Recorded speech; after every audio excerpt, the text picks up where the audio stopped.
সম্পূর্ণ সংবাদে। টানা 7 বার বাজেট পেশ করে মঙ্গলবার রেকর্ড গড়লেন নির্মলা সীতারামন। সকাল 11টায় সংসদে বাজেট পেশ করেন কেন্দ্রীয় অর্থমন্ত্রী।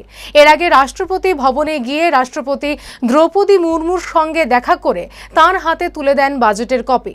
রাষ্ট্রপতির অনুমোদন নিয়ে ফিরে আসেন মন্ত্রকে। প্রধানমন্ত্রীর নেতৃত্বে ক্যাবিনেট বৈঠকে বাজেট অনুমোদনের পর লোকসভায় বাজেট পেশ করেন কেন্দ্রীয় অর্থমন্ত্রী। বাজেট পেশ করতে গিয়ে কেন্দ্রীয় অর্থমন্ত্রী নির্মলা সীতারামন বলেন, কর্মসংস্থানের জন্য আমরা 3টি প্রকল্প নিচ্ছি। এগুলি ইপিএফওতে যারা প্রথম শ্রমের বাজারে ঢুকছেন তাদের জন্য। 3টি ইনস্টলমেন্টে 50,000 টাকা অবধি তাদের 1 মাসের বেতন দেওয়া হবে। এর ফলে 10 লক্ষ মানুষ উপকৃত হবেন।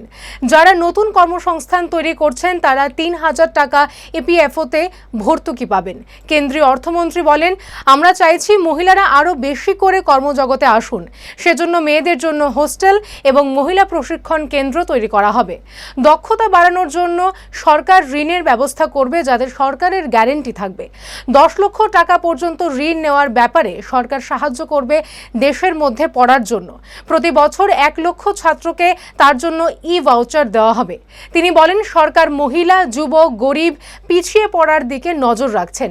এর জন্য ছোট ব্যবসায়ী, ভেন্ডার এবং মহিলা উদ্যোগপতিদের সাহায্য হবে। এক্ষেত্রে বিহার, পশ্চিমবঙ্গ, ওড়িশা এবং অন্ধ্রপ্রদেশের বিকাশের দিকে নজর রাখা হবে।